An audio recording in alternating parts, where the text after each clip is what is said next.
Chair. Councilmember Smith. He's excused.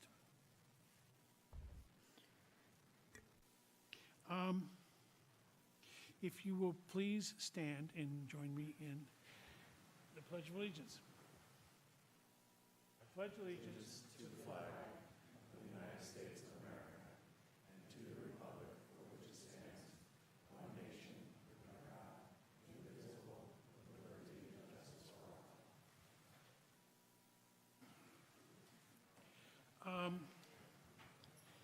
If there are no objections, the agenda will stand approved as written. Next item on the agenda is a presentation. This is a Bothell Kenmore Chamber of Commerce update. Brittany Caldwell, the Executive Director.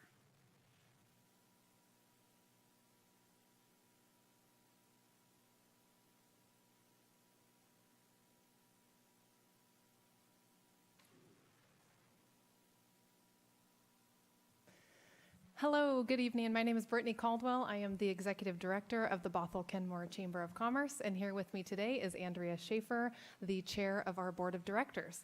So our reason for visiting today is just to provide an update, remind everybody about who we are, send a lot of gratitude your way, and also to remind you of all the ways that we partner with the City of Kenmore to support your business community. So our chamber grew out of a downtown association with just 25 members, and we're incorporated into the Greater Bothell Chamber of Commerce in 2003. And then, of course, last year underwent a major rebranding process to officially become the Bothell Kenmore Chamber of Commerce. Our mission is to champion the prosperity of the Greater Bothell and Kenmore area and quality of life for its community through collaborative leadership, business advocacy, and member-driven services. We have 5 staff members, myself, Marita Colburn, Eve Livingston, Lynn Lynch, and Elizabeth Tackett. Our past board chair, Mike Rue, is very active in the community with Evergreen Wealth Managers. And of course, we welcomed Andrea Schaefer as the board chair this year. Our board of directors is quite large. We have 18 members, representatives from both the City of Kenmore, with City Manager Rob Carlindsey, the City of Bothell, as well as many other organizations throughout the community, representatives from both Cascadia College, UW Bothell, and many smaller businesses as well. We have several committees within our chamber. One of the most dynamic and perhaps most successful is our Kenmore Business Alliance. And this organization and this committee of our chamber would not be possible without the support of the City of Kenmore. So we want to thank both city staff and council for the ongoing support for this growing committee within our chamber. We meet on a monthly basis to connect businesses, to talk about issues affecting the business community, listen to all the wonderful updates of the exciting things happening, and we want to also extend our gratitude to Carl Michaelman with Michaelman Insurance Group, who has been supporting this organization and this part of our chamber for many, many years. So thank you for your ongoing support for this committee. Clerk, we have no video. Sorry. We've got blank screens we're So, staring at. unfortunately, there's a bit of technical issues in the room tonight. However, this presentation is uploaded on your agenda. If you could follow along that way, that would be great. That's what we'll do. So as I mentioned, our rebranding is complete. Thanks to all of you. We came here about a year ago and requested your support, both in supporting us as the Chamber of Commerce for the City of Kenmore and also financially. Rebranding, as you probably know, is very expensive, and we are just absolutely thrilled with the outcome of going from the Greater Bothell Chamber to the Bothell Kenmore Chamber, and want to thank you for your support throughout that process. Our membership is growing, so we did start, as I mentioned, with only 25 members. We are now growing and have over 370 business members throughout the entire community. And of course, our Kenmore constituents are growing by leaps and bounds each year. So we had only 14, I think, when we started this effort, and now have grown to actually over 60 businesses throughout the Kenmore area, and are really going to be focusing our efforts in connecting more and more of the Kenmore businesses. We believe that a great business community is a business community that is connected and supporting one another, and so we want to continue that effort to connect more of them. Our business rates are based on the size of your business. So as you can see, hopefully, on the graph, the green section is our members with 0 to 10 full-time equivalent employees. So these are our small businesses. We want to support businesses of all sizes, and we know that the city of Kenmore in particular has a lot of small businesses, a lot of at-home businesses, and we welcome them into our membership. We also have several businesses that have greater than 50 employees, some of the larger employers as well. Our largest supporters are known as our patron members. You can see them listed on the screen there, as well as our community partners. And we thank the City of Kenmore for being a community partner. More than just the sponsorship itself, we really believe that you are a partner in our efforts. Our business advocacy efforts include being a part of the East King County Chambers of Commerce Legislative Coalition. It is a coalition of chambers along the entire east side. We also have a business advocacy committee and believe very strongly in open communication with city staff and, of course, council members of both the City of Bothell and the City of Kenmore. Our coalition delegates were represented by 3 individuals in our chamber that are appointed each year. You'll see Kelly Snyder, Aaron Buchan, and Matt Eisenhower. They meet on a monthly basis with all of the chambers on the east side to make sure that our interests are being heard in Olympia. We recently went down to Olympia to talk about our efforts, and we met with representatives from both the 1st and the 46th District and talked about, of course, transportation being the highest impact, but also funding for a new academic building on the UW Bothell Cascadia College campus and other issues as well.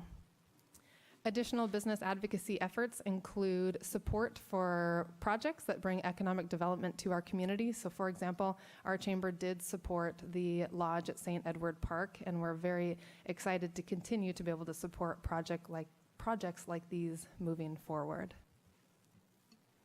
So hello, my name is Andrea Schaefer. I am the Bothell president, and one of the things I want to share with you is I went to Arrowhead Elementary, Kenmore Junior High, and Inglemore High School. So I am very familiar with Kenmore. I remember where Ostrom's used to be, way over there where Denny's became. So anyway, I have a wonderful history with Kenmore, and I can't tell you how happy I'm to be here with you today. So one of the ways that that the Bothell Kenmore Chamber really helps to support businesses is through its events. You can see that we have luncheons, general meetings, ribbon cuttings, committee meetings, wine and beer walks, large community events, and one amazing holiday auction. One of the things that we have been able to do now, and thank you to you guys, is being able to hold our luncheons at the Inglewood Golf Club. This is a very neat meeting place. We also have our grand openings, and what you can see towards the bottom is now we have 3 Kenmore businesses that were represented down at the bottom. So it's very cool to see more and more Kenmore businesses represented where we're able to go and celebrate their grand openings and support them. Here's Bothell Inns and Suites grand opening, Eugenia Lee Orthodontics in Kenmore, which is very cool. We have the Bothell Block Party and Brewfest, which is very well attended and brings people from all over the region over here to celebrate in Bothell. And you guys allowed us to be present at your Why I Love Kenmore party, and we just had such a good time being able to be there, support you, and thank you for having us there. Another really great event is the Bothell Beer Festival, where we have over 1,500 attendees, 29 breweries, 5 bands, 4 food trucks, 6 sponsors, and 45 volunteers. So that sounds like a good time. One of the things that is really important to us is how we get our income, because we do want to support small businesses. More than 1/4 of our membership or our income comes from the events that we put on, and that's so that we can keep our membership dues down. You can see that our membership dues support less than half of all of the things that we do, and that way we can just stay more accessible to small at home and growing brand new businesses. One of the ways that we give back is we offer 50% off for our nonprofits. We have a holiday dinner and auction where we were able to raise over $8,000 for Mary's Place. We offer student scholarships where we were able to award 2 $1,000 scholarships, and we have an annual Chili Fest where we were able to support the North Shore Senior Center with more than $700 and more than 500 pounds of food. We are also the visitor center located in Bothell, and from there we were able to direct a tourist either to very cool places to go visit in Bothell and Kenmore. We also have the Guide to Goods and Services, which is a free thing that we do for our businesses, which makes it very easy for us to promote our local businesses. More than 2,300 copies go out, and it's free to all of our members. As you can see, we have a brand new website. It's beautiful. You can notice the pictures, the Kenmore paddlers. Maybe you guys can't see it, but it is on there. It's very nice. And it's a really neat and easy to navigate way for us to be able to support our business members. You can see we have a calendar of events. We have a website directory in case you don't like the printed version. And we have now featuring local attractions for both Bothell and Kenmore. And so you can see there's also the just attractions like what can you do, fun things to see. And now we're featuring additional business resources, so that way we can help local businesses or people wanting to start businesses in our community find resources and have avenues so they can be as successful as possible. And as for our plans, we like to schedule dynamic and on-point speakers to try to help people develop, and also workshops for professional development. And our plans are just to continue to grow our membership to record levels, trying to incorporate the Bothell and Kenmore businesses more and more. So thank you so much for your partnership. It has just been amazing. So let's talk about some of the ways that we're able to partner with you. You guys helped us to rebrand. That was no small effort. Thank you, thank you. You let us participate in the Why I Love Kenmore, the City Council's Candidate Forum, and the City of Kenmore Chamber Luncheon. And then there's the Chamber Luncheon that happened most recently. It was a great time. I enjoyed it a lot, actually. Kenmore Luncheon. And so thank you for the ways that you connect with us, which is through the general meetings, hosting Kenmore Business Alliance meetings, having representatives on the board of directors, regular city announcements, City of Kenmore community partner sponsorship, and supporting economic development. And so just one of the things that I would like to say in closing is we are so grateful to be able to partner with you in your upward trajectory of becoming through relentless incrementalism while asking, where's the fun? Thank you. Any questions for us about the chamber, our activities, or ways that we can support one another? All right. Well, thank you. You're all welcome to any of our events anytime. Andrea mentioned our speakers. Corey Hansen from the Kenmore Business Incubator will actually be our featured speaker at our event this Thursday. And thank you again for all of your support. And I really appreciate the way you have included us and you've been part of us and helping us grow also. And I'm really very, very impressed with the way you guys are growing and what you're doing. So keep up the good work. Yeah, Your Honor, if I could just add something. Ditto everything. The feeling is very mutual. Also want to recognize a couple people in the audience. We have Carl Michelman, who is the chair of our Kenmore Business Alliance, which is under the chamber. Carl, can you wave? And then I think we have a chamber board member who is a Kenmore business owner and lives in Kenmore, Bill Leake. Can you wave? All right, thank you. Thank you. So. Any other Kenmore business owners who are on the board? All right. So anyway, thank you for your partnership and all the great things you do. Thank you very much. All right. Next item, Annual Police Services Report. Chief Horvath.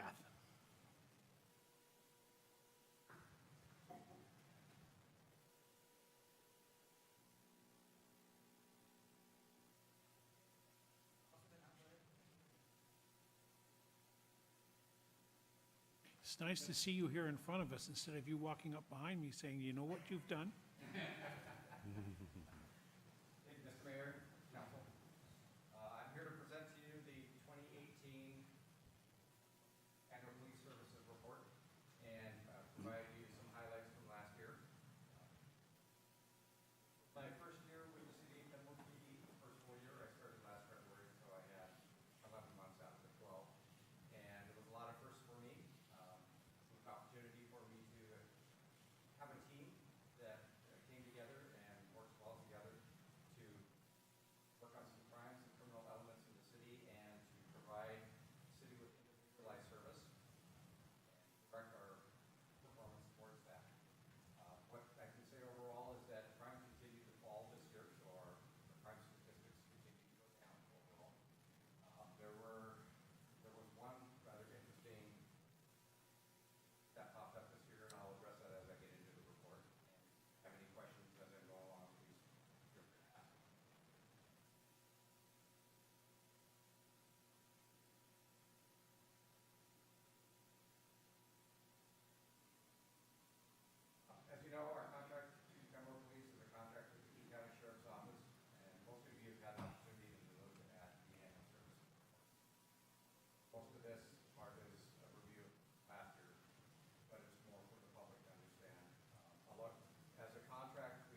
area.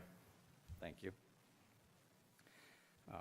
If we have officers that are away in training or sick or for whatever, I'm able to draw from a larger pool to backfill their positions. We have the expertise of specialized units to assist us so that we don't have to be generalists in everything. We can pull in investigators from the King County Sheriff's Office to help us with major crimes investigations, homicides, major accident investigations, marine investigations. We have the Marine Services Unit and Dive Rescue Unit, et cetera. We have more experienced officers to select from to staff the city. So in order to come to the city of Kenmore, most of our officers have been on the agency for several years and have gained experience in many investigations before coming here. And then we have a cost sharing through the department, which keeps city costs down. This is just a general map of the city of Kenmore broken up into our 5 reporting districts. To give you a little reference, the City Hall area is in what's called the Edward I, Edward II area, 68th going north, and we border the E3 or the Edward III and the Edward II. Oops. Our population continues to grow. For 2018, we had recorded 22,920 residents, and this statistic came from the Washington State Office of Financial Management. Our commissioned officers per 1,000 residents remains about the same at 0.70. But our police calls continue to rise also with the population growth. Last year, as a comparison, we had 4,253 calls. This year, we have 4,327, so almost 100 more calls in that year's time. Our alternative call handling continues to stay steadily in about the same amount up through last year and then suddenly dropped. We have recorded 7 calls that went through the online reporting system in 2018. I suspect, I don't have any hard data on why this occurred, other than that this year I seem to have received a large majority of calls for service through the city's citizen action reporting system. And those are not documented through the King County Sheriff's Office, so they're undocumented calls. But I did and was able to pull the number that we handled this year, and I'll show you that later. Dispatch calls for service per officer, 343, so slightly up again. And you'll notice here that our crimes, our Part 1 crimes per 1,000 residents, with our partner cities of Kenmore, Maple Valley, Covington, and Newcastle, you'll see that Kenmore, which is shown in dark blue, has continued to drop. So last year we had 14 per 1,000, this year we have 12. And as you see, the definition of what a Part 1 crime is, that includes crimes categorized as violent crimes or crimes against people. Our homicide rate, this is that interesting statistic that I told you about a little earlier, went to a recording of 1 for last year. Now, this was not an actual homicide that occurred in the city last year. This was an investigation of a missing person from 2016, which was reclassified as a homicide when the missing person's corpse was located on Highway 522, just east of Woodinville. And mind you, that is in unincorporated Snohomish County, but because she was last reported as missing in the city of Kenmore and the last reported known location she was alive was Kenmore, is why when the incident was reclassified as a homicide, Kenmore is the one that had the statistic applied to it. As you notice, rapes were slightly up over the year, and rapes are by force and attempts or assaults to rape, regardless of the age of the victim, and they're included in this count. Statutory offenses, no force used, victim under age of consent are excluded. So these are the rapes that are forced upon a person without consent. None of those were in public. Those were all private incidences in homes, and none were in hotels either, but they were non-consensual. Our burglary crimes did go down considerably. But what I noticed here is that Between the 2 years, our burglary statistics changed between the 2 years from commercial to residential. In 2017, we had 30 residential and 40 commercial, and in 2018, that statistic switched, where we show more residential burglaries than we do commercials. Our robbery crimes remained the same between the 2 years, 4 and 4, but they are down overall from 2016. And these are our Part 2 crimes. Part 2 crimes are comprised of non-serious felonies and other misdemeanors. And again, you'll notice that Kenmore's went down from 27 to 21 last year per 1,000. Our auto theft crimes remained about the same, 44 down by 1, 43 reported in the city. And then our vehicle prowls, or attempted vehicle prowls, also went down from 77 to 63, but our attempted thefts went up slightly. So what this shows is that people are trying, but they're not being successful. Driving under the influence went up slightly, and we continue to enforce DUI laws, whether they be under the influence of alcohol or under the influence of drugs, through working in partnership with the state's Target Zero program. And I have emphasis patrols throughout the year where I'm able to bring in officers on overtime to take part in the high visibility enforcement patrols. And then our accidents and traffic complaints. Our accidents continue to go down from 209 to 190 last year. And then our citizen traffic complaints, you'll notice a steep drop here from 123 to 84. And as I mentioned, many of our traffic complaints come in through the car system. So last year, we investigated 59 traffic complaints in that method. These cars are handled outside of the King County Sheriff's Office statistical recording and are not reflected in the stats, therefore.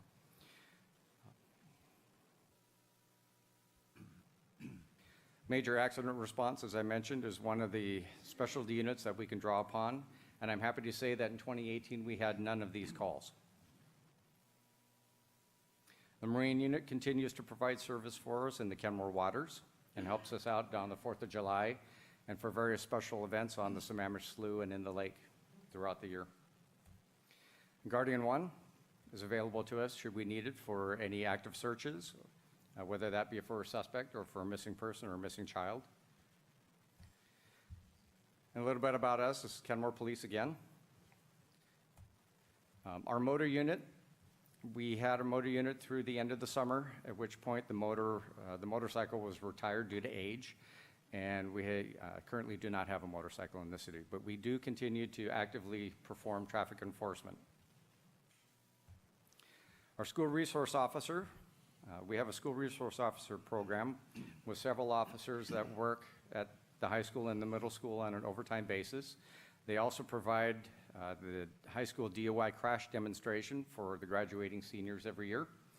And our high school SROs also help out with our high school prom, the junior high and high school drug and alcohol and tobacco information classes, and the Kenmore Junior High dance. We were a sponsor of that. As for community service, we actively hold our National Night Out event, and you'll notice several photographs from here. One of them, our esteemed city manager standing with some Star Wars characters that showed up this last year. And as I mentioned, we're still part of the state's Target Zero program as well as the city's Target Zero program to reduce accidents, deadly accidents to the count of 0, and specifically here in the city, pedestrian and bicycle accidents to that. As part of that, we're able to hand out coupons to kids that are wearing bicycle helmets. The PD still has a supply of bicycle helmets that we can hand out at no cost to any kids that we see that deserve them or need them. And we're also able to hand out coupons to Kid Valley for ice cream cones. We take part in the movie nights on the plaza behind us at the hangar. And this is Deputy Boyer with several young children and his, that's not his bubble machine, but that's a noisemaker that he's got there that they enjoy. Take part in the Kenmore 4th of July celebration helping out with traffic and crowd control at the park. And this year, we took part in the Tim Tebow Foundation's Night to Shine. The Tim Tebow's Night to Shine gives persons with special needs a prom-style night of dancing and music and food with a red carpet and the whole works. There were 150 volunteers serving from shoe shiners to hair and makeup artists. The event was catered by Maggiano's Italian out of Bellevue. There's security and a respite room for parents of our guests, parking, and free limousine service to the attendees.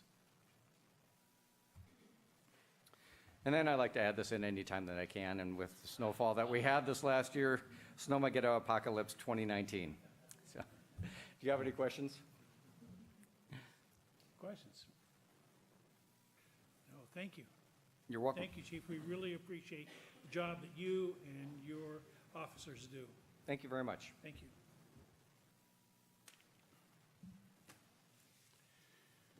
All right, next item on the agenda is a proclamation. And whereas in Washington State, 45% of women and 22% of men report having experienced sexual violence in their lifetime. Whereas the risk is even higher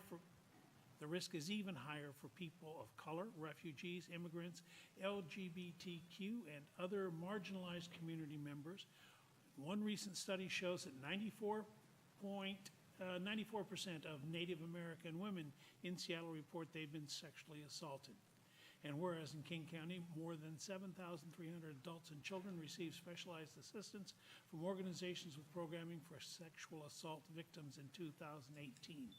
And whereas demand for services at the King County Sexual Assault Resource Center jumped to 19% last year, reflecting the cultural shift that is taking place that has prompted many survivors who have remained silent to now speak up and seek the help they need to heal. And whereas, of the 4,888 individuals served by King County Sexual Assault Resource Center in 2018, half were children. And whereas, nationally, 1 in 5 children under 18 are sexually abused. And whereas in 2016, 18% of 10th graders in Washington reported that they had been made to engage in unwanted kissing or sexual contact. And whereas negative impacts of sexual violence, trauma on women, men, children, and youth include fear, concern for safety, symptoms of post-traumatic stress disorder, injury, and missed work or school. And whereas working together to educate our community about sexual violence, supporting survivors when they come forward, speaking out against harmful attitudes and actions, and engaging in the best sexual violence prevention work helps end sexual violence. Now, therefore, I, David Baker, on behalf of the City Council, join advocates and communities throughout King County in taking action to prevent sexual violence by standing with survivors and proclaiming April 2019 as Sexual Assault Awareness Month. And together, we can commit to a safer future for all children, young people, adults, and families in our community. Thank you. All right. Next item on the agenda is citizen comments. This is an opportunity for you to express your views on issues that are important to you and to the community. We ask that you please limit your comments to 3 minutes. Clerk, All right. please. Just a couple of comments. Unfortunately, again, technical difficulties in this room tonight, so I will be your timer. Unfortunately, you won't see it on the screen, but when the 3 minutes is getting close, I'll make a gesture to you. Wonderful. Also want to note Mr. Todd Prince was not able to be here tonight, but his email has been passed out to each of you. First one is Mike Vanderlyn. And you'll enter that into the record, right? Yes. Thank you. Correct. Mike Vanderlyn. Good evening, council members. My name is Mike Vanderlyn. I live at 15213 61st Place Northeast here in Kenmore. My wife and I have made our home here in Kenmore for the last 30 years, plus actually preceding the existence of the city of Kenmore. This is the place we want to live. This is the place that we've really enjoyed and where we've made a home for ourselves, as I said. One of the things that really be of concern to us now is that we're beginning to wonder whether or not we're actually going to be able to continue. We paid our taxes, we paid our mortgages, we made contributions to the city and improved our property over time. with the expectation that in the future we'd be able to live out our retirement years here. We're beginning to wonder whether that's going to be possible.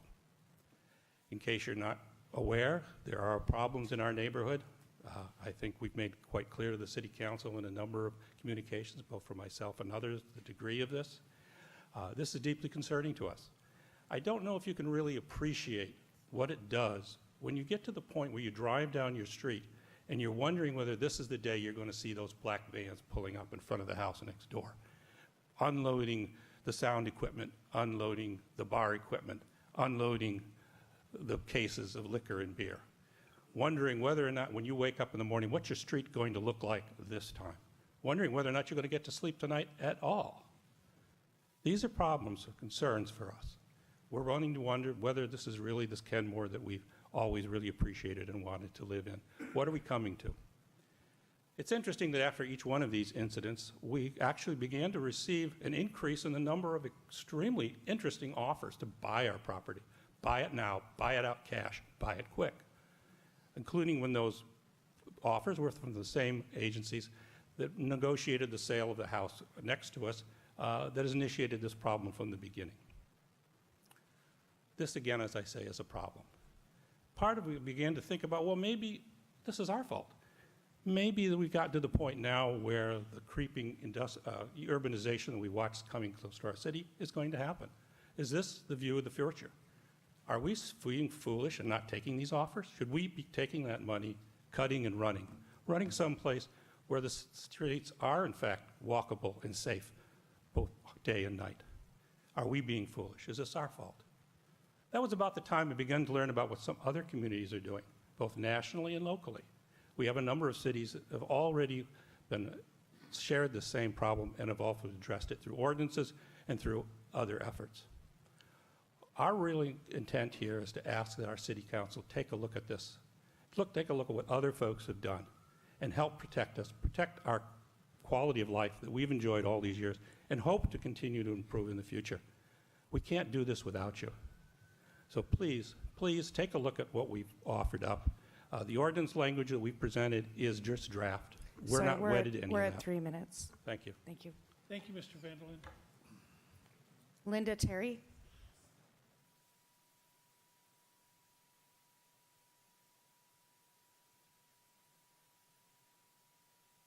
Thank you. My name's Linda Terry.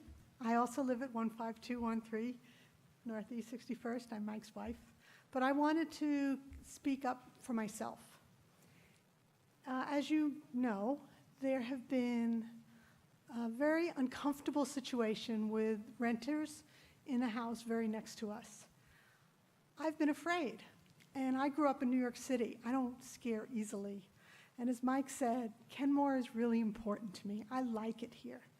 But it was terrifying to hear noise and screams and hear bottles being thrown. I worry for my safety. I worry for the safety of young children that live in my neighborhood. I saw bottles strewn on the streets in the morning. We called the police repeatedly. They did come. There wasn't very much they said they could do. So I think I really just want to emphasize, especially in light of what you just proclaimed, sexual assaults. I don't know what was going on in that house, but it was scary to hear. And I don't know what would happen on the streets. It was scary. So I give you kind of the logic and the emotion. Please be proactive. Don't let this happen. Certainly don't let it happen on multiple neighborhoods in Kenmore. The more it happens, the more scary it's going to be. So I just say that, and I hope you listen. And I would be glad to say more and do whatever I can as an individual, as a citizen, to help. Thank you. Thank you, Ms. Terry. Matt ONeill. Hello, my name is Matt ONeill. I reside at 15029 61st Place Northeast. I'm actually 4 doors down from the Airbnb party house. Can I get a show of hands of people that are here in support of some regulation on short-term anonymous lodging in residential neighborhoods in Kenmore? It's great. You've already heard a little bit of the issue. It was essentially a house that was purchased by overseas speculators. They rapidly converted it to a short-term anonymous nightly rental. And we had a party, I believe, on a Thursday night. We had a party on a Sunday night. These parties go from 10 p.m. to 3 a.m. Multiple parties here have called the police. Essentially, you know, we're still here. I initiated a complaint with zoning enforcement in October. We had 2 parties after that. I have looked at the zoning code on this, and if you look at it's Kenmore Municipal Code 18.21.020, and then you're looking at note 37. This is actually the breakdown that tells you what's authorized in a residential zone. And it basically makes the city manager responsible for making an assessment that the property must be owner-occupied. The use has to be consistent with the character of the neighborhood, and then the final thing is that any harm caused by the use, there has to be a finding that the harm cannot be mitigated.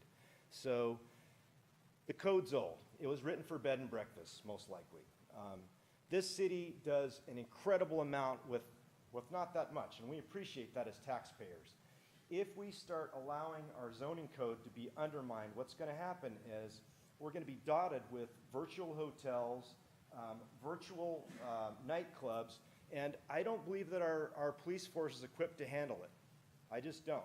And if they are, it's going to cost us all a lot more money.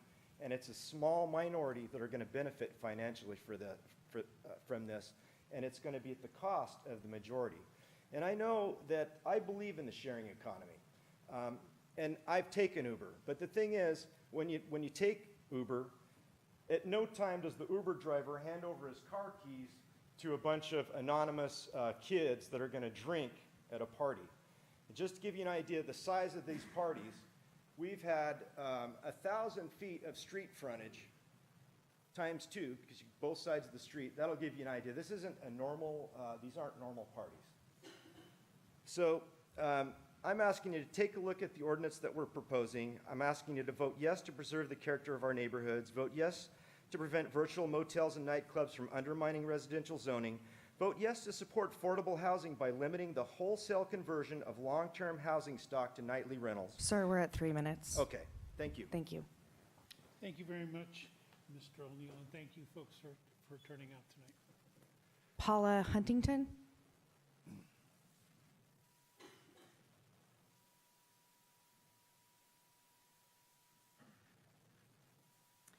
Good evening. I too live in 61st Place, directly, my husband and I, directly across from the party house, which it is known as. And it was absolutely frightening the first night, being directly across from this, and cars were lined both sides of the streets. Young people, I'm a former teacher, and I know they were underage drinkers, were going into the house, and later it was reported to us from a neighbor that they heard someone saying, "Oh, the girls are free." Oh, I forgot to mention there was a line out the door and down the street for people to get in to this party. So I'm speaking with a lot of emotion. Hank and I have lived here since 1990. We have certainly seen a lot of changes. We lived here also before there was a city of Kenmore. But I think we need to follow the existing statutes or make new ones that take into account that residential neighborhoods should not be able to be turned into party houses, hotels, the effect of like a motel, especially when we have investors who don't live anywhere near this area, who are taking control of what used to be a lovely neighborhood. So please think about your vote. Thank you. Thank you, Ms. Huntington. Cynthia Geiger?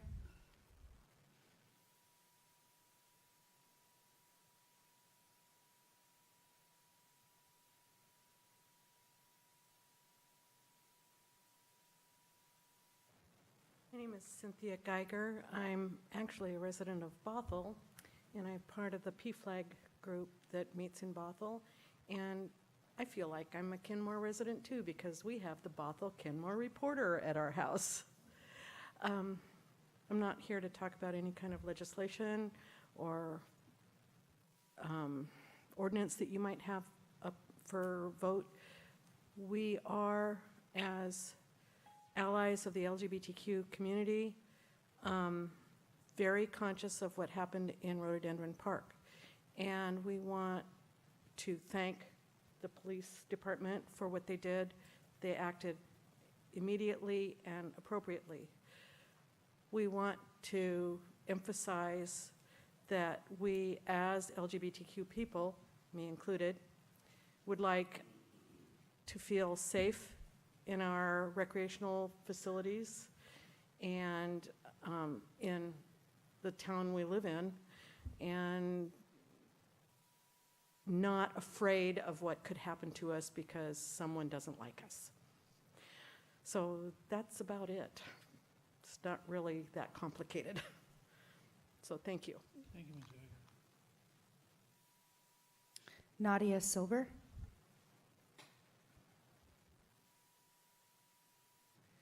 Hi, thank you for holding this today. I live on 18230 70th Lane Northeast. That's pretty much smack in the middle between 185th and 68th, and same on 73rd. Nadia Reina Silver. Silver, thank you. Thank you. I'm here to talk about the same that the last speaker spoke with you guys about. I wanted to say that I am an LGBTQ plus member, specifically on the bisexual spectrum, cisgender, bisexual, female, almost said my son. And I wanted to say thank you guys for acting so very quickly and taking it so very serious. Very often, which is what we got on Kenmore Neighbors, we get comments like, oh, this isn't serious. Oh, it's some dumb kids. Well, it wasn't some dumb kids in Tennessee when I was 14. It wasn't some dumb kids that it was so severe of a crime that Melissa Etheridge felt the need to make a song about it. So, and there's many other examples like that too. Yeah, we've got the stupid Jesse, whatever the heck his name and dumb actor, really embarrassed the community all over the place, but he's one out of 1,000 million who is a bad apple out of the entire cart. So I wanted to say thank you guys for taking it seriously. Thank you for guys for not thinking, oh, some dumb kids. You know, we really want to live here safe like you guys do. So the second thing is, and I bring this up every chance I get, is the DXM and CCC abuse through unregulated cough syrup purchased by minors. So if you don't know what that is, it's Robitussin. It's also called robotripping. There's a bunch of other stuff by it too. And CCC's, I actually have it right here for you guys, is slang term for the cold medicine Cortisone HBP cold and cough, which contains the hallucinogenic ingredient dextromethomorphin.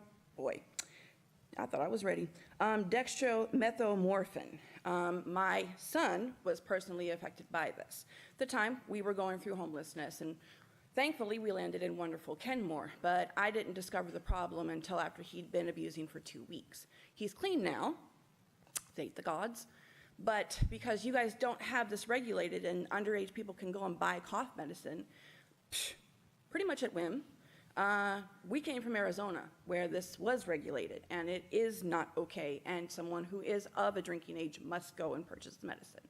So that is my question. Is that a thing? Like, can y'all make that a thing if it's not a thing? Like, that's really something that flies under the radar a lot because it's an intro drug. My ex-husband and his father both had that as an intro drug as kids. And we're talking, my ex-husband's in his early 40s. My ex-father-in-law is 70? Yeah, well, 70. So it's an ongoing thing. The best thing that you guys can do about it to prevent it would be, well, to raise the age level. Same as vapes, by the way. So, thank you. Thank you very much, Ms. Silver. Karina File.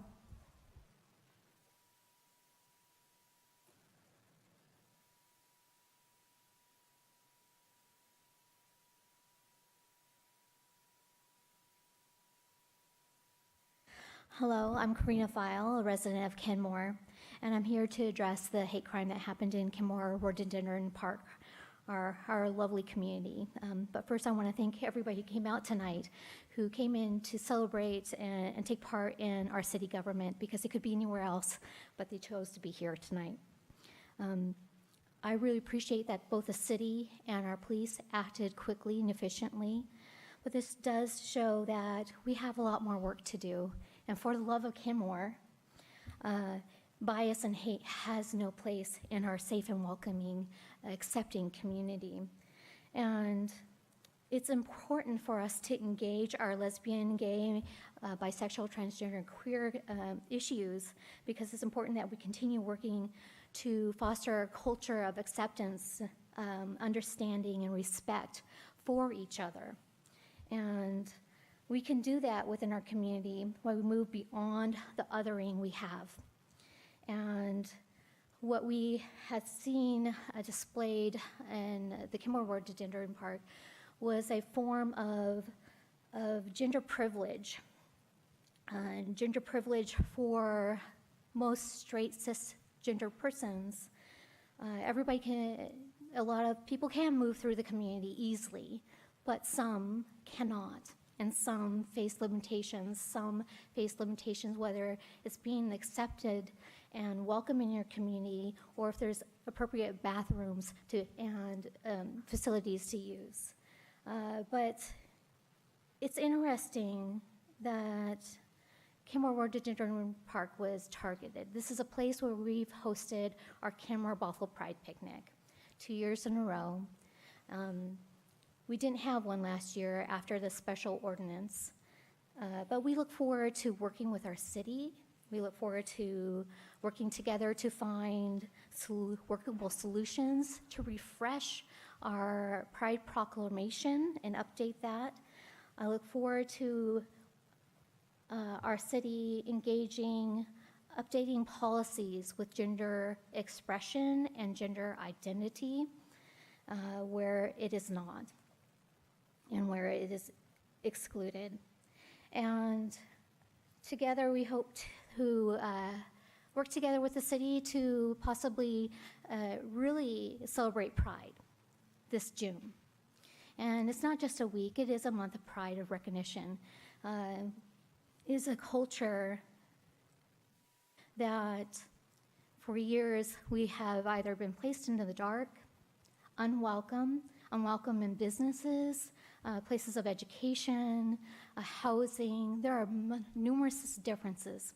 But to my family, I, as a bisexual member of the community, I take this personally. And for my son. Ms. File, we're at 3 minutes. Yes, ma'am. And for my son, who's a transgender young man, he had been attacked in a bathroom by 3 boys. I take this personally, and I look forward to working with you, and Reverend Onion looks forward to working with you as well. Thank you. Thank you, Ms. File. Lori Jensen.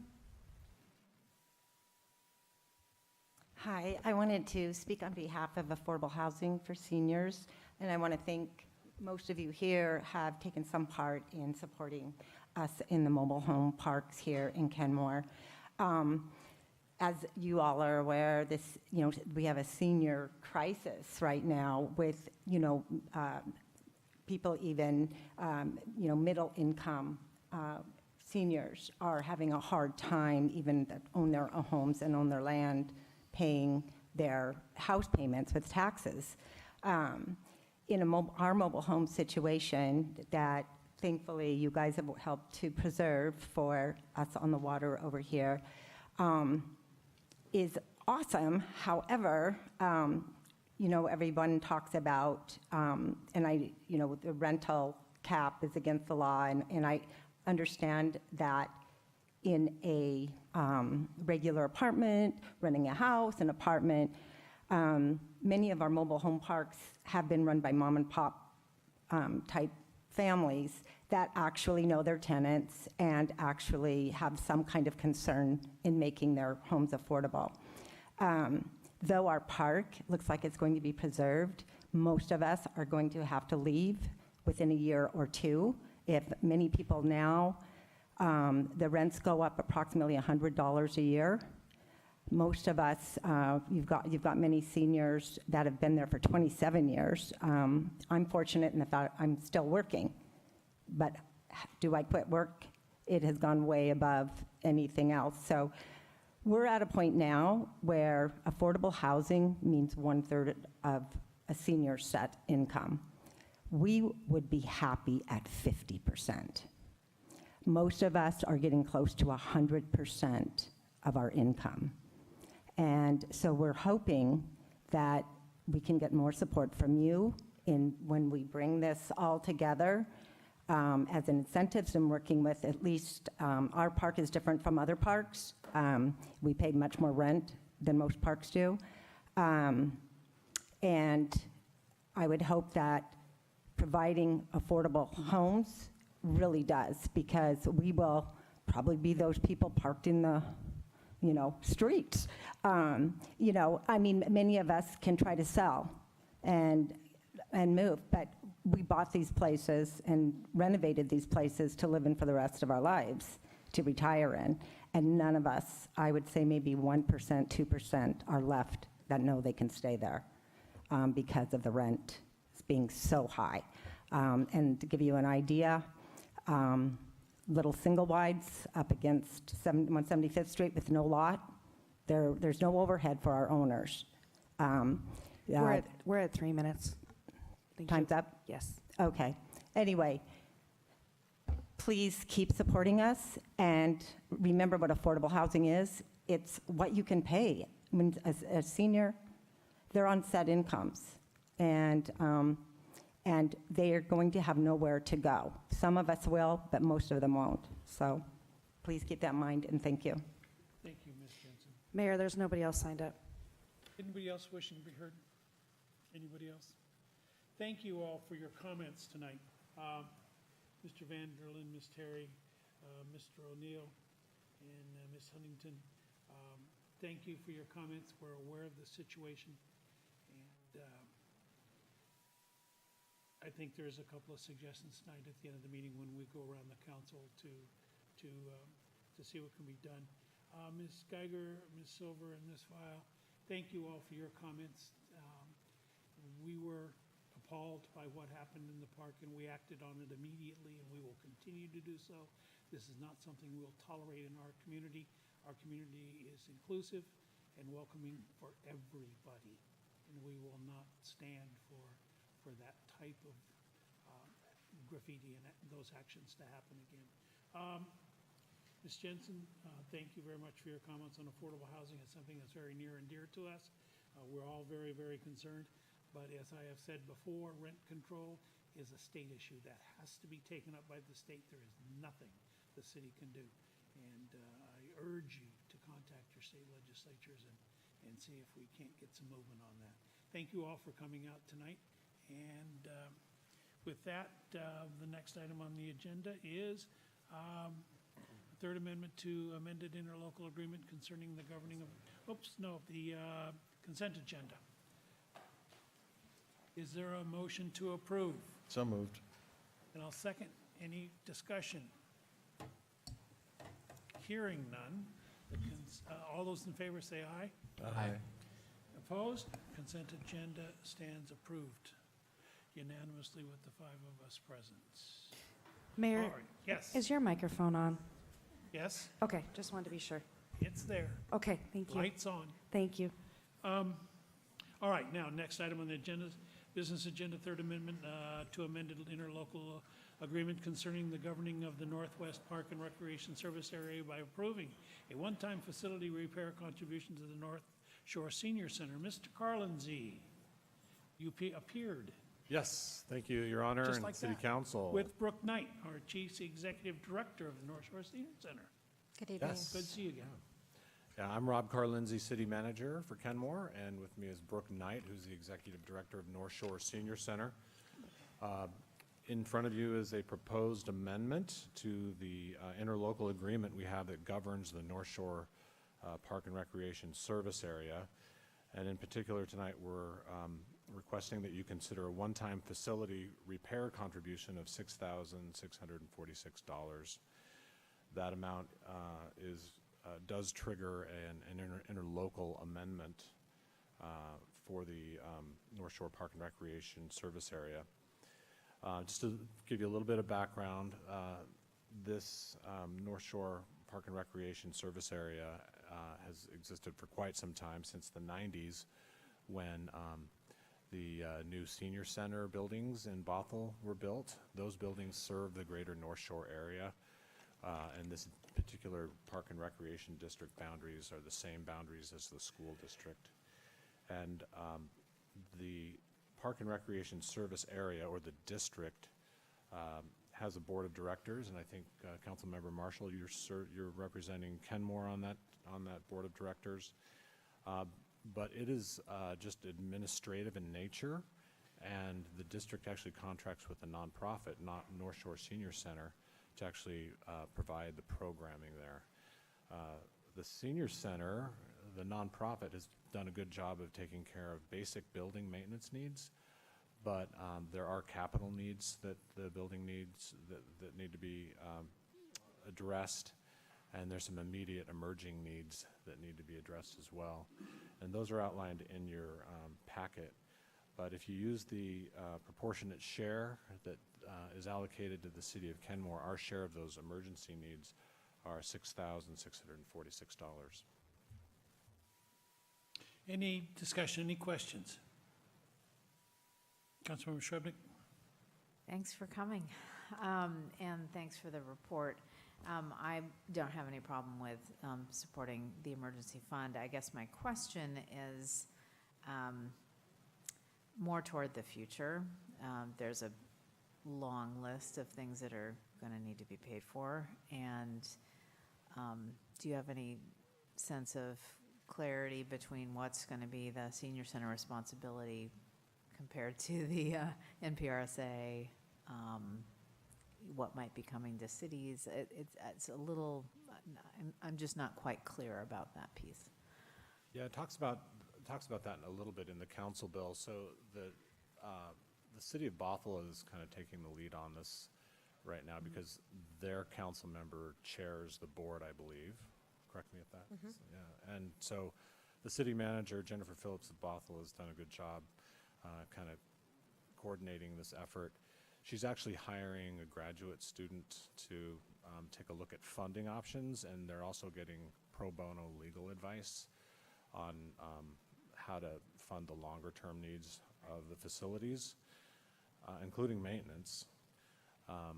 And one possibility they may explore is going to the voters for a 6-year levy to address these capital needs.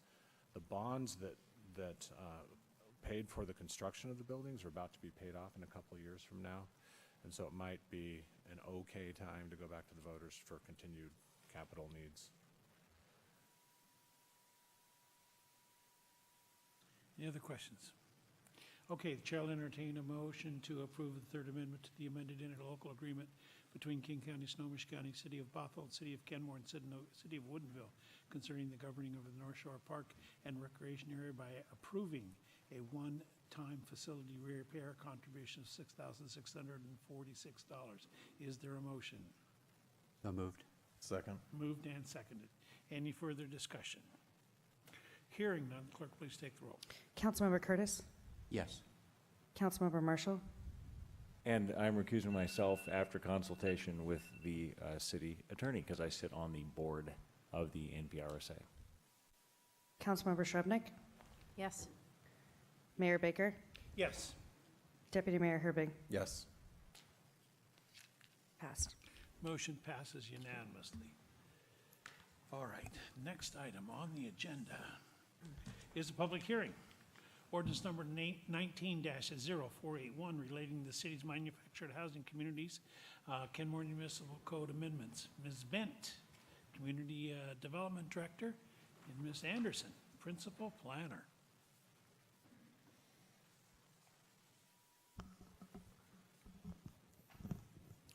Good evening, Council. So before you open the public hearing for comment, I just wanted to remind you as why we originally took up this topic of with the manufactured housing community. And this was when you adopted your affordable housing strategy.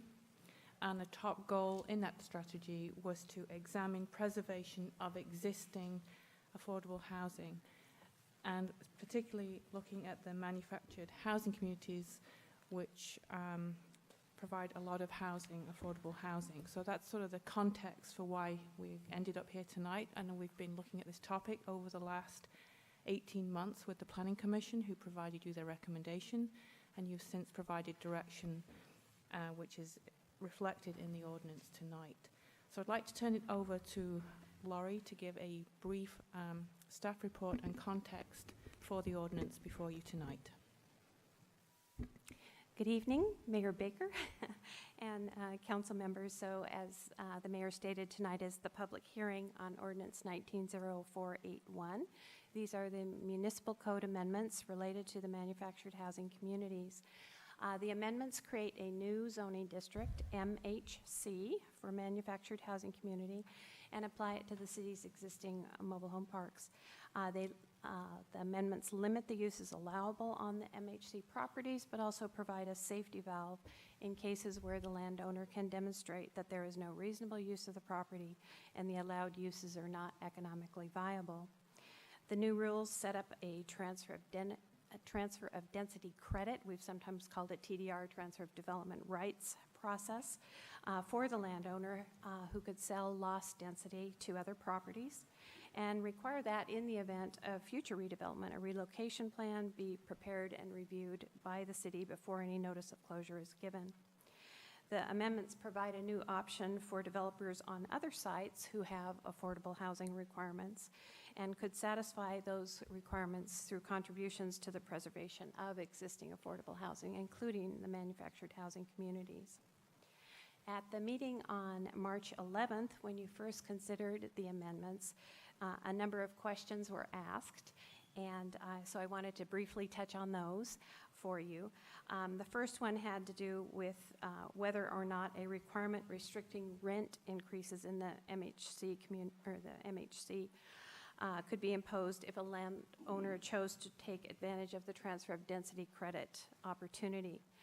As drafted in the amendments, a preservation covenant would be required if that option were exercised. However, the covenant would not address rent increases. As you requested, we talked with the city attorney's office, and a supplemental memo to your packet was added in last week that describes the conclusions. And those conclusions were that through the current process, the city could not impose a rent requirement. The city is not a significant player in the TDR transfer. That's a private transfer. But if, as part of a future docket work program item, the council were to direct staff for the city to take a more active role in the TDR process, that may be a way to address this issue. A second question was asked by Councilmember Danuski, and I won't go into much detail here, but there was some concern over the use of a variety of terms. There's the term mobile homes, there's the term manufactured housing, and there's a term designated manufactured housing. Those are three separate definitions of structures, and the third one, the designated manufactured home, is the most like what you would think of as a modular home. It has specific design requirements, material requirements, etc. And those homes are allowed on single-family lots in the city. The mobile homes, which were built pre-1976, and the manufactured homes, which follow HUD standards but can be on, or don't have to be on a permanent foundation, can only be located in the city in manufactured housing communities. So the footnote she was referring to following the use table is confusing, but in fact is correct. And those same requirements are paralleled in the city's single-family zoning districts. The third question, again, I think Councilmember Danuski raised this, was why the level of affordability that was in the sample code amendments for future upzoning and affordability requirements, why that was set at moderate versus low income housing. The city doesn't presently have information on the household incomes and pad rents in the communities, so we don't know what the current level of affordability is. But the example was taken from work that Regional Coalition for Housing did when they considered some scenarios for redevelopment, trying to balance density versus percent of affordability required and income level. So the scenario that was presented in the sample amendments that the Planning Commission might consider used 70% of median household income. They also did an analysis at 50% of median income, and the end result is that the densities need to be much higher. But all of these are things that the Planning Commission would consider if the companion resolution directing the Planning Commission to consider this topic is passed this evening. So I wanted to call out two pieces of correspondence that we received. The City Council and staff received a letter from Attorney Richard Stevens representing Kenmore MHP LLC. That's the owner of the Lakewood Mobile Home Park on Northeast 182nd Street. The letter suggests that the proposed ordinance is not consistent with the comprehensive plan or with Growth Management Act requirements related to housing unit targets in the city. A response memo to these concerns was prepared and emailed to the council at the end of last week. And the memo states that, in fact, the ordinance is consistent with the comprehensive plan and with our responsibility to study housing unit targets that were assessed through the State Environmental Policy Act, or SEPA review. And I'm going to submit a copy of that memo to the city clerk for the hearing record tonight. Lastly, we received an email from a woman named Brenda Berlin. Also, I will enter this into the record. And her email reads, just retired and purchased a home in Lakewood Villa, MHP. That's one of the parks on Northeast 175th Street. Please protect the manufactured home parks. I have emailed each council member. So those two pieces of correspondence will be entered. Before you open the public hearing, I would like to introduce Janet Schumacher, who's right here. She is our Spanish language interpreter for this evening. Since this is a public hearing, we felt it was important that she would be available to translate any testimony from anyone in the audience needing her assistance. And with your permission, I will now ask her to make this point to the audience. That's acceptable? Buenas noches, soy el intérprete de español. Sí, estoy lista para indicar toda la interpretación que se dé en inglés. Si hay alguna persona que requiera la interpretación, ¿me puede indicar?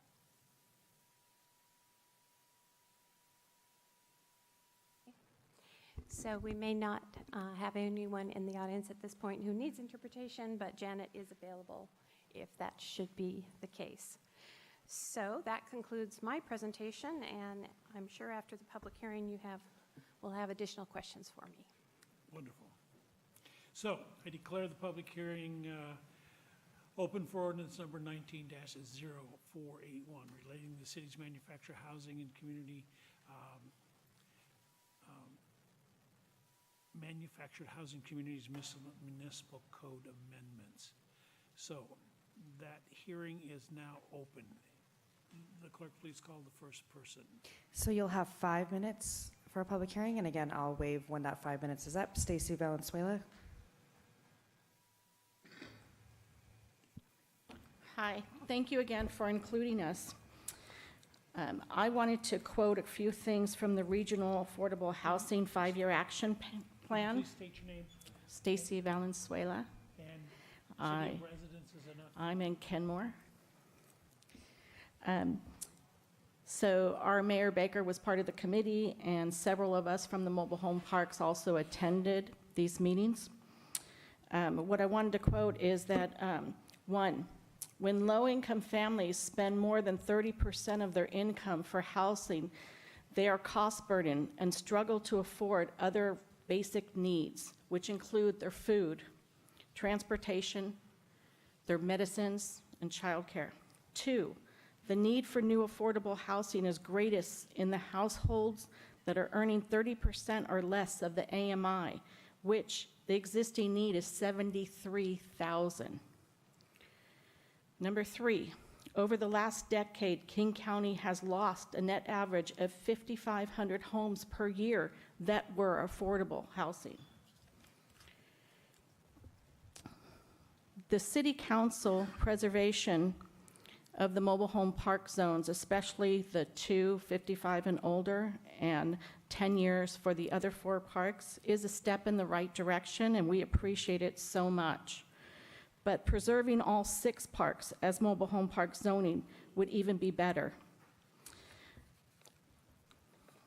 Requiring all developers in Kenmore to include more units at the 50% and below low affordable housing would be another step in the right directions. We need to be having affordable housing available for all residents. We need your help to make sure there is affordable housing units and not just wait for others to do the right thing.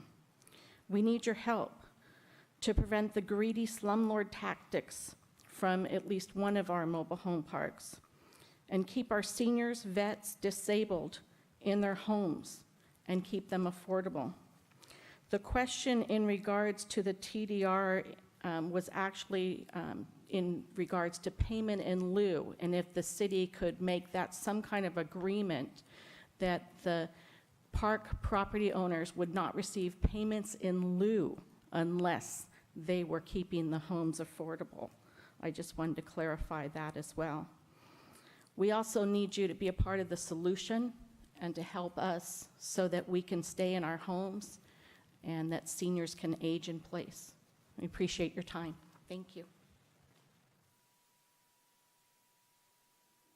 Thank you, Ms. Valenzuela. Is that Mark Lamb?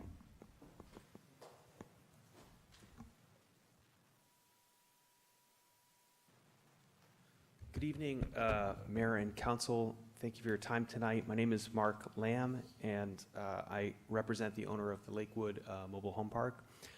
I wanted to speak tonight on the proposed legislation as well as a potential alternative that I think has the ability to address some concerns that have been expressed tonight during public comment that your city attorney has indicated, and I think the presentation just indicated the code is not able to address.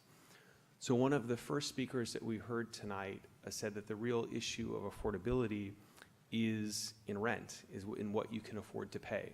And I think that is the critical issue of affordability, is that if somebody comes to a place in their life where they're not able to afford to pay the rent for their lodging and the place that they live in their home, that is a crisis of affordable housing. The proposal that you have in front of you tonight is something of a one-size-fits-all approach for all of the manufactured housing communities within the city of Kenmore. All of those communities have different populations, they have different needs, and their potential in the future is also different based on their location. Those that are more proximate to the river have different development potentials than those that are in areas that are currently zoned for a very high density use that is consistent with the existing comprehensive plan. The concern that my client has is that the proposed legislation doesn't meaningfully distinguish between those different needs, between the different locations of the manufactured housing, and it presents a one-size-fits-all approach to this issue. This is especially concerning when it comes to the issue of rent, because as you were told in your presentation, there isn't an ability for the city of Kenmore to address that through legislation. The approach that my client would prefer, and which I think is more consistent with good development that we've seen generally in the North Shore area, is through an agreement, a development agreement between the city of Kenmore in dialogue with the residents and the owner of the park. An agreement would be enforceable, and it would be something that could address the issue of rent and could address, which is really the crux of the affordability issue. If these units are priced out by their monthly rent increases, they're not going to be affordable housing. And I think the current structure that's been put in place, for example, with the transfer of density credit, That's a credit that was not requested by the owners of the parks. That is of extremely limited utility, and it doesn't provide any benefit to the residents of the parks. It doesn't give them any security. Similarly, when they talk about payment in lieu of, unless I'm misreading the code, it's not clear to me the economic benefit to the individuals who are involved, the individuals who live in those parks, for a payment in lieu of, unless that payment is going to be directly used to assist them as they make a transition in their life. So what I would request respectfully is that the council continue the moratorium for another 6 months, and that the council, with your city attorney and with your staff, as well as with the residents of the park, engage in a dialogue to try to come up with an agreement with the owner of the Lakewood Mobile Home Park that can address the concerns that your residents have expressed here tonight, which is about the actual month-to-month affordability of the housing, and that it can be done in a way, in an agreement between the city and the mobile home park owner. You can address affordability, you can address rents, you can address issues that you're not able to do in a one-size-fits-all code approach. So we would hope to have that dialogue directly with your city manager, with the city attorney, and ultimately with the council to try to address that concern, because I think it would be unfortunate if a single policy was put in place that didn't address the real driver of the affordability issue. I'm also willing to take any questions that council may have at this time or staff may have, and I appreciate your time this evening. Thank you, Mr. Lamb. Thank you, Mr. Mayor. Mayor, there's nobody else signed up. Anybody else wishing to be heard? Anybody else wishing to be heard in ordinance number 19-0481 relating to the city's manufactured housing communities? Municipal code amendments? Anybody else wishing to be heard? Seeing nobody come forward, I declare the public hearing closed. Next item on the agenda is ordinance number 19-0481 relating to the city's manufactured housing communities municipal code amendments. Ms. Spent, and I do see a question from the deputy mayor. Yeah, I just had a quick question for staff about some of the outreach done. It sounded like, from public comment, it sounded like maybe some of the owners felt like they didn't have time to really engage in the process. I was wondering if staff could go over what that process looked like and what opportunities the owners had to interface with the Planning Commission, with the city, as we built this out over the last more than a year now. Yeah, sure. So this project started in the fall of 2017. And at that point, we contacted directly all of the owners of properties to advise them that the project was starting and alert them to it and invite their participation. Staff then met independently with each owner of a park to get their perspectives on what they saw as the future of their property, and we asked questions about who lived there and how long they'd owned the property, et cetera. So we tried to get some background information. In January of 2018, the Planning Commission held a forum with, specifically with the property owners, and there were a couple of representatives along with the property owners. All of the property owners attended that meeting. It was a round table, and the Planning Commission had a series of questions that they asked the owners about, and so that was the entire agenda for that evening's meeting. From that point forward, of course, there were opportunities at every Planning Commission meeting and then at the council meetings for the property owners to come forward, and some did and spoke to the issues and others did not. So I would say that over the course of the 18 plus months that this project was discussed, we invited the owners into the process. I also, every time there was an agenda item, sent out directly to the owners the agenda, alerting them to the fact that the discussion was continuing.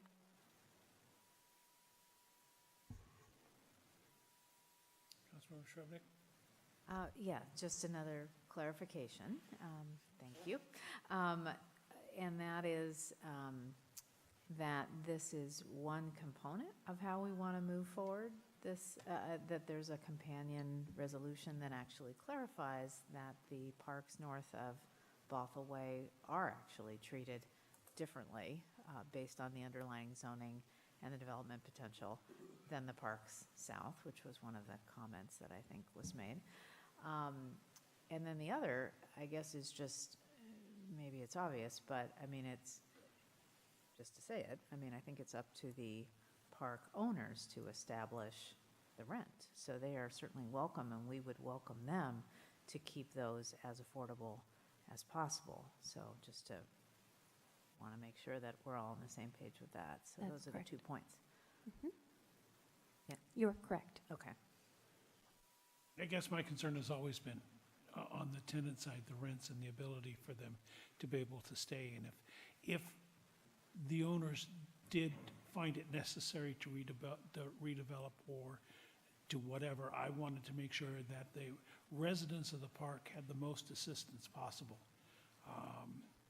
for relocation. And so I'm always open to anything that we can do to assure that the residents of the manufactured homes have the best outcomes possible. Any other questions, comments? All right.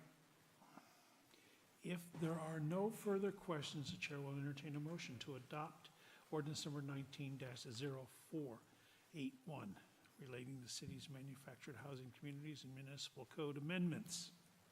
I so move. I'll second that. Moved and seconded.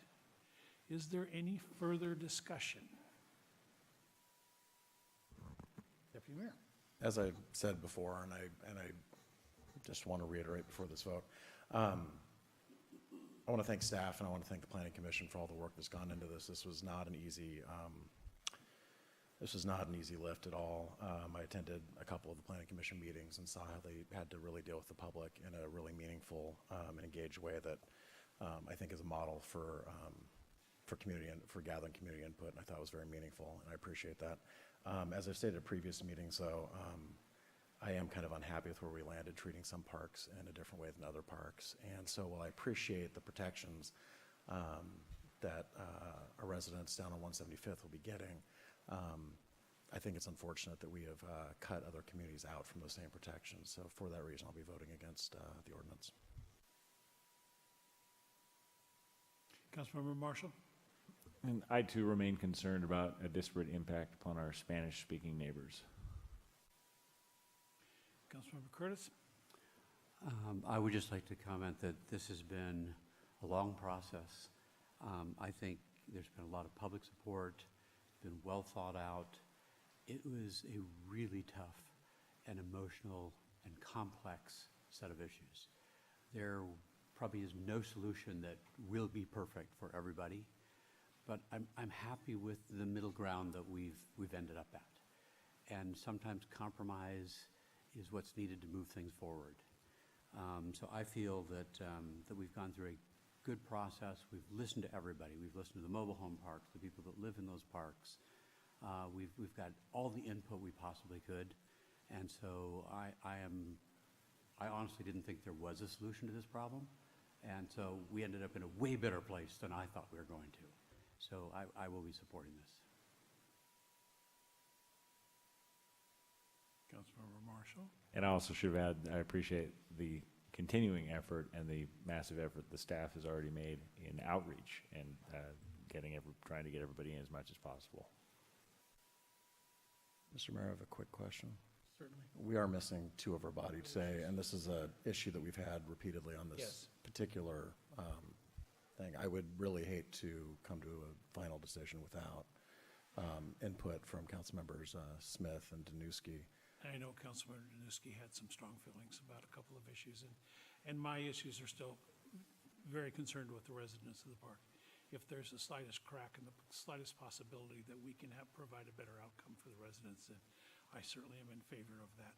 So, Councilmember Curtis. I just have a comment on that thing you keep saying. Okay. Why would we care more about people being kicked out of their homes in a mobile home park than anybody else who's losing their apartment? I care about all of those, but that's not in front of us now. I mean, I'm really loath to push this thing off further because we've had done that so many different times, but I think it's probably I agree. in our best interest to make sure everybody's input is So, taken. the chair would entertain a motion to table this until all members were present.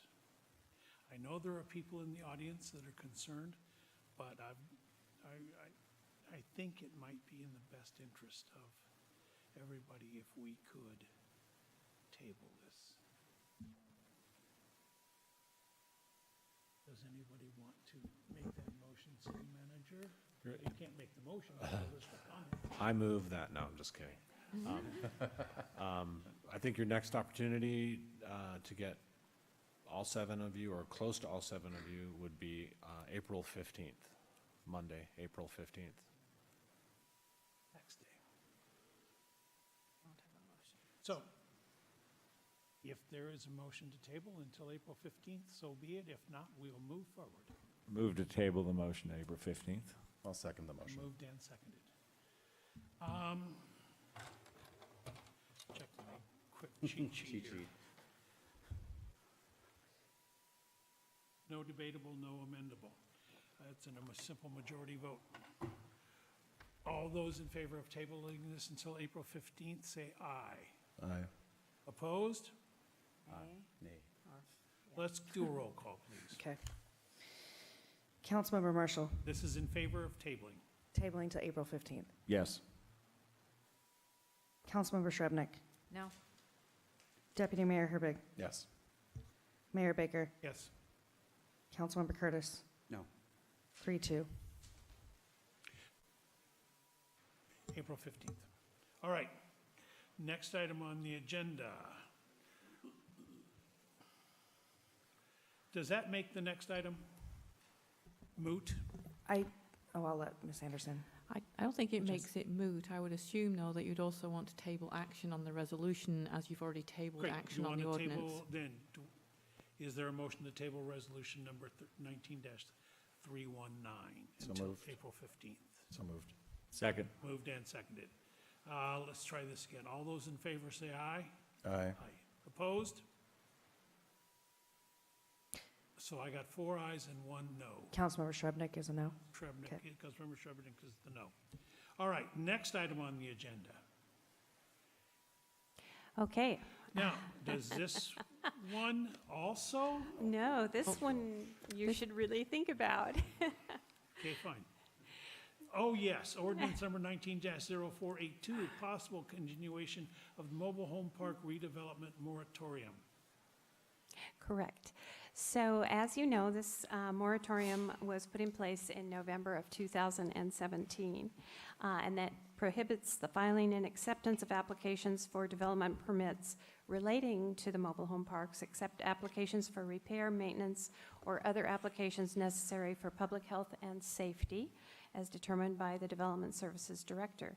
And the moratorium presently extends to April 8th, 2019. So without continuation of the moratorium, it would expire before your next consideration of the topic. So previously, you had concluded that the moratorium was necessary to preserve and retain the existing affordable housing while you determined what analysis and potential enactment of policies on the topic should look like.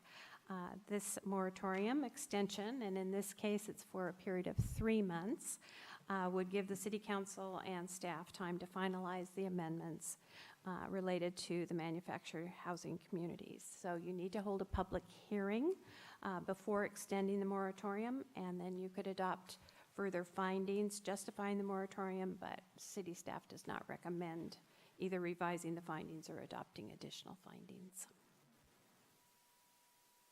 Questions? Comments? So, I'm going to declare the public hearing open on ordinance number 19-0482, continuation of the mobile home park redevelopment moratorium. Is there anybody wishing to be heard? So Mayor Stacy Valenzuela and Mark Lamb had also signed up. Yes. Hi, me again, Stacy Valenzuela from Kenmore. It is important that you protect our mobile home parks until a decision is made as to how to preserve them in the right way that works to keep the affordable housing. So I hope you go ahead and vote to extend the moratorium. Thank you. Mr. Lamb?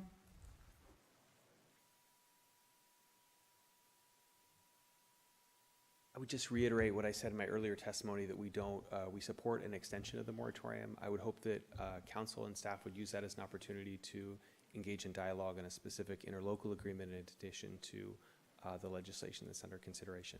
Thank you. Thank you, Mr. Lamb. There's nobody else signed up. All right. Any further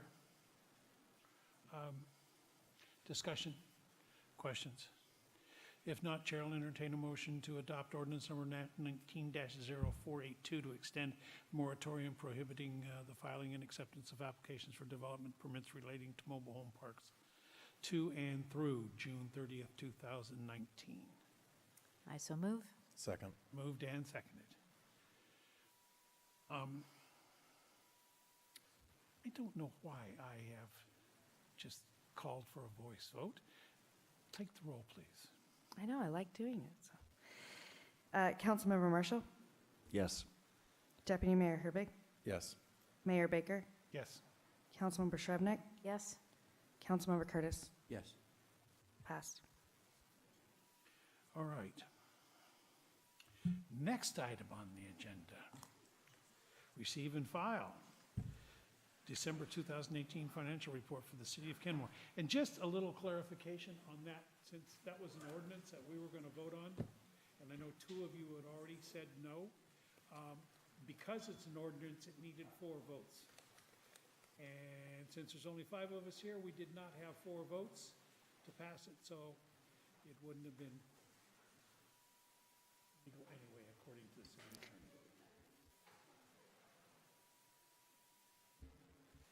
Since it was an ordinance.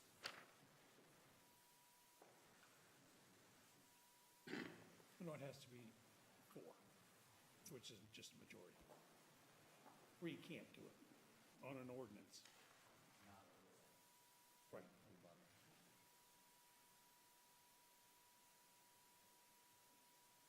All right. Ms. Gregory. Good evening, Mayor and Council. There's no presentation. We'll just listen to your dulcimer tones. But you do have for you, you've received the December 2018 financial report, which closes the 2017-18 biennium, and in which I hope you can see that the biennium closed in a positive position, with revenues exceeding expenditures by over $1 million.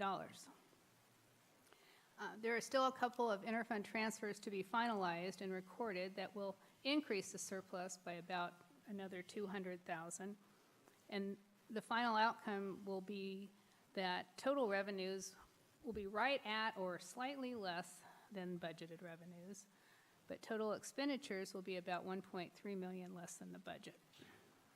I'll give you some highlights on the revenue picture. First of all, we closed the Kenmore Village Fund, as you may remember, at the end of the year, so that in 2019 those activities will be accounted for in the general fund. And that fund had some reserves in it, so those were transferred to the general fund in the amount of about $200,000. Another positive was that interest rates are slowly on the rise, and that enabled the city to earn more than double what it had budgeted for investment interest.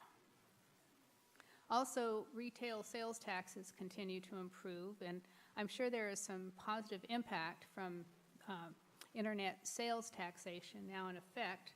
And with the mayor's help, we're trying to dive into the details to see what impact that might actually be. He's been very active, nagging the Department of Revenue to kick out some information that'll help us try to determine what those numbers are. On the other hand, utility taxes were a disappointment and came in significantly under the budget, and in fact, even a little bit less than the prior biennium. And development revenues were somewhat less than in the prior biennium as well. On the expenditure side, one reason for the expenditure to budget gap is that we had appropriated over $800,000 for public works startup costs, but little was expended in 2018. So as it turns out, most of those expenditures will take place early this year and will need to be reappropriated into this budget period. Other savings were realized on the jail services contract, which was a nice turn of events, as well as professional services and planning related to the update of the park impact fees and the PROS plan. So these accounts were underspent in 2018. However, those projects still need to go forward in 2019, which is when those expenditures will occur. In other areas, the street fund improved its reserves by $150,000. Park impact fees were slightly under budget. Transportation impact fees received a significant bump from the lodge at St. Edward Park, the Flyway, and the Solare residential project. I'm sorry, I should have asked how to pronounce that. Revenues from the Transportation Benefit District were $40,000 higher than budget, and all of these, as you know, were transferred to the street fund. Real estate excise tax also exceeded the budget, but the revenues were in fact lower than they had been in 2017 and 2016. Surface water revenues were better than budget and expenditures were lower, although most of the expenditure savings were due to the delay of capital projects. In the Walkways and Waterways funds, the city paid $1.7 million in principal and $583,000 in interest during the biennium on the outstanding Walkways and Waterways bonds. These payments were made from the proceeds of the excess property tax levy. On those Walkways and Waterways projects, the city spent $2.1 million in 2017 and about $1.5 million in 2018 for a total of $3.6, which is about 39% of the total bonds issued. We had projected to spend over $5.2 million at this point in time, so it's going to be important to continue those projects and spend those funds down as it makes sense and as rapidly as we can, since we're on track to issue another $10 million in bonds later this year. The city closed the year with $12 million in the Washington State Investment Pool, which is now earning 2.38%. We had $8.9 million in federal agency securities, which are like Fannie Mae and Federal Home Loan Bank. $1 million in a certificate of deposit, $3 million in savings accounts earning 2.4%, and just over $2 million in our Banner checking account for a total of $27 million in city cash and investments. Thank you. That concludes my report. Do you have any questions? Councilmember Curtis. Thank you so much. I always appreciate this update.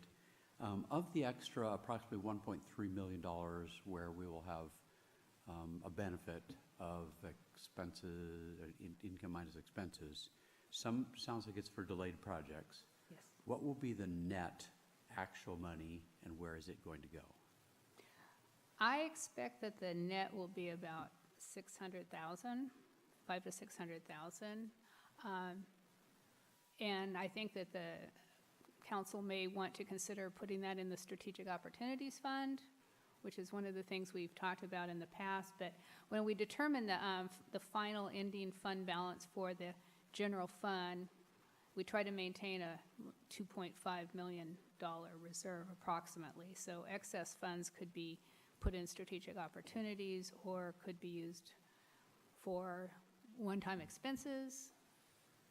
But without direction, you know, I'll need direction to put it somewhere besides leave it in the general fund, and Rob may have some ideas for that.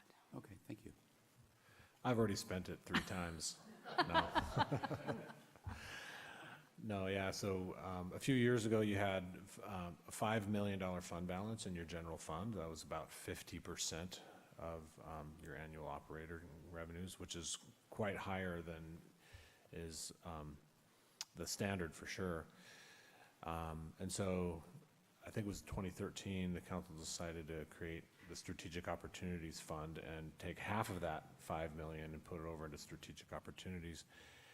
And your policies talk about keeping that Strategic Opportunities Fund replenished at the $2.5 million level.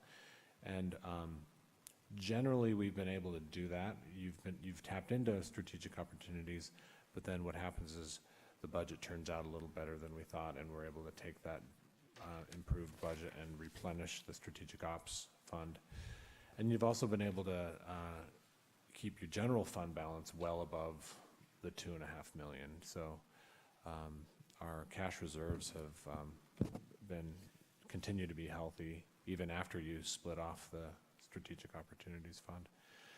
But let me take this moment for the other part of that, and that is our projections are showing that as soon as 2021, our operating expenditures may start exceeding our operating revenues. And so we need to have a community conversation about that, as we discussed at the retreat.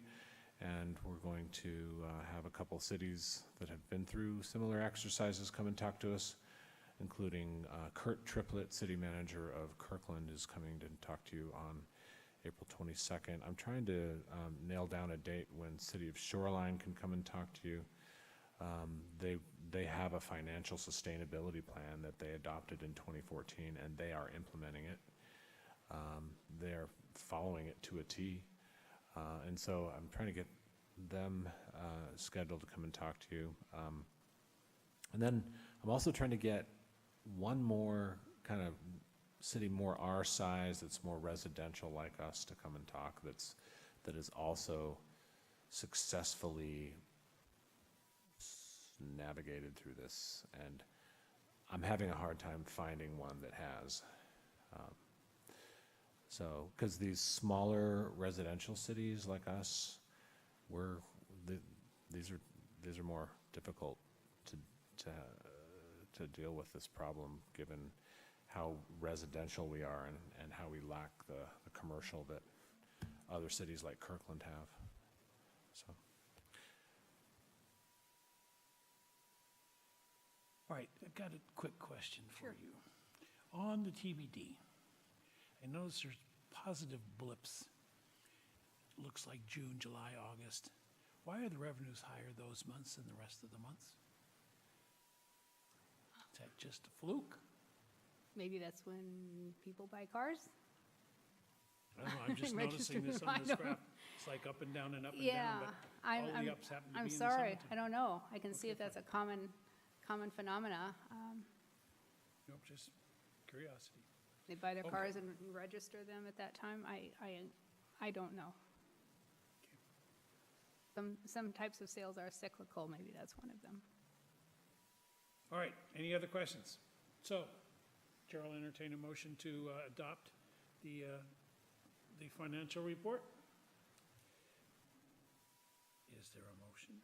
So moved. And I'll second. All those in favor say aye. Aye. Opposed? The report is adopted unanimously. Thank you very much. Thank you. All right. Next item on the agenda is,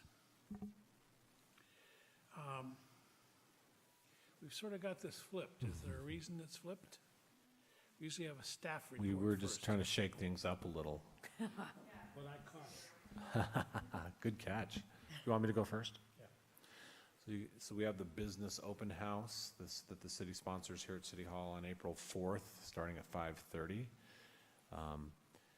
And we'll have a little presentation, and definitely if you come, we'll give you guys some time to say a few words if you wish. Also today, the House of Representatives in Olympia released their budgets, or proposed budgets. It's looking pretty good on the transportation side. So far, it's looking like we're getting what we're asking for. There is $450,000 allocated for 68th Avenue, which Representative Valdez championed for us. And also, we requested that money be transferred from the West B project to the Sammamish River Bridge project. And that's we're trying to decipher it, but it looks like that's what's happening, although the numbers don't 100% shake out the way we're looking. So we'll need to get some clarification on that, but it looks like it's heading in the right direction. On the capital side, not a lot of success there, but never fear. When the Senate comes out with its version of the capital budget, we're hopeful that we'll see more of our requests in that, given that Senator Frocht, our representative, happens to be the chair of the capital budget. So that's all I have, Your Honor. All right. Comments, reports, initiatives. Councilmember Marshall. All right, I think I probably touched on it last week or thereabouts, but I would definitely like to see how we can move forward, perhaps sooner than summer, with an intern to research the questions on Airbnb. And I still think it's a great idea and suggestion from the city manager to have somebody look at it as an intern in the summer. But anything further or sooner we could do is, in my mind, great. And then also I wanted to thank the city manager and Chief Horvath for what I thought was a immediate, decisive, strong response to the hate graffiti in Rhododendron Park. So I thank you for that. That was a much needed and appropriate response. And I agree. I think it would be wise to have the city look into some of these so-called party houses and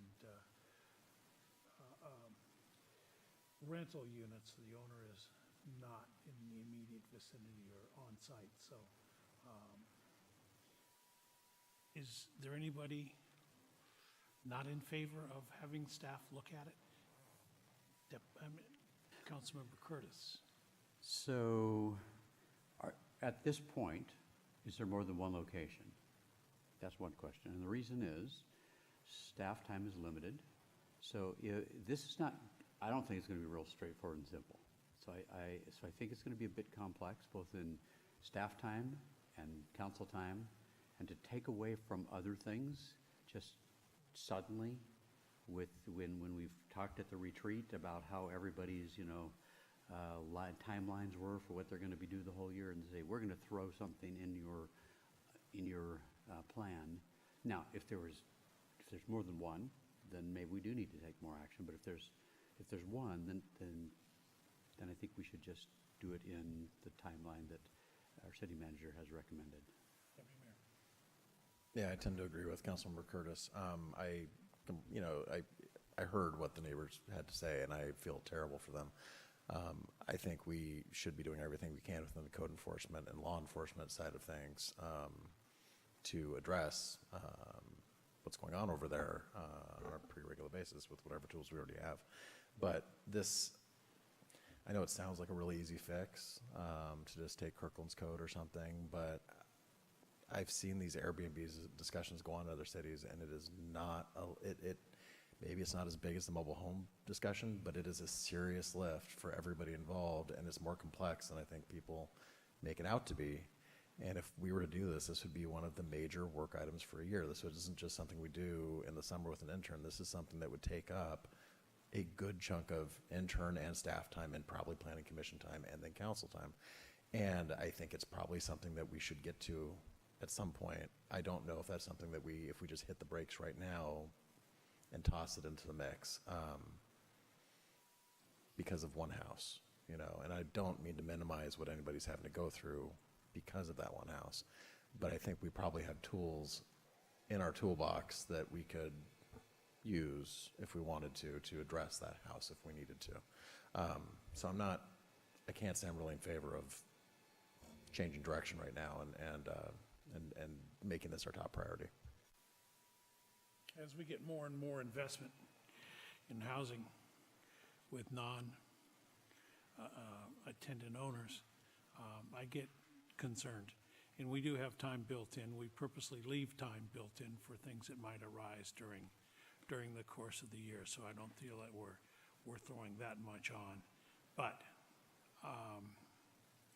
I'm seeing that there is generally an agreement here amongst at least, well, I can't say at least because there's one I don't know. But let's hear from someone now. Councilmember Shrubnik. Well, I'm happy to take it at a little more paced level, like the city manager suggested, potentially with an intern. I think we'd also heard anecdotally, and we just need to verify that that particular property is now with a long-term rental. So we may have a window of opportunity to take it at a more reasonable pace. And the reasonable pace is what I'm looking for, but I'm looking to be more proactive than reactive, because we too often are reactive. And I can see potentials down the road, and I'd rather be proactive on this. And if there's no reason to do anything, there's no reason to do anything. But at least we've had an intern or somebody that the city manager feels appropriate look. So we do have a graduate student coming in mid-May, and at a minimum, I can have him do a policy paper on it that would explore it, look at how complex it is, and report back to you on whether to move forward or if to move forward. I could do that at a minimum. They could tell you what other cities have done and what it would take to quote unquote fix it. And because right now I actually don't know how gigantic or small this is. I just don't know. I don't know enough about it, but maybe if we at least got a good policy paper written about it, it would provide us a little more clarity through the fog, so to speak. Would that be objectionable to anybody? I don't see anybody violently.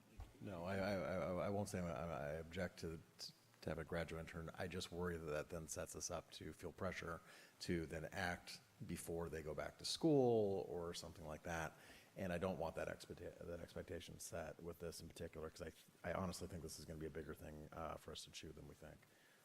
And I think that's probably what we'll learn from what the intern puts together. And I think we're going to have a more robust process than just a graduate intern report and then act the way we've done with some other things. So. And if this does get done by the end, we can have a couple of progress reports during our one-on-one so we can see. Mm-hmm. Yep. I would just have another general comment. We spend a lot of time at a retreat and other times to try to budget times and other things to try to be proactive and to think about what our next 2 years is going to look like. And we pretty majorly rearranged some of the items on our top 5 this year. And I personally am stressed when I hear one issue. So right now, as far as I know, there's only one. That's the Airbnb rules are totally, being misused and abused. And to take everything the city has done for the next 2 years of planning, say we're going to throw that out, and we're going to focus a bunch of time and energy and resources because there's one problem in the city. One problem is enough to be an alert, and you don't ignore it, and you care about the people, and you solve the problem, and you use the rules and laws that you have in place, and you address it, but then you more thoughtfully go about how do we fix the bigger issue? I think it is going to be big. I think it'll end up on probably the Planning Commission's docket. I think it's that big, but I could be wrong. But I think it's a great place to start with an intern to understand the issue a little better.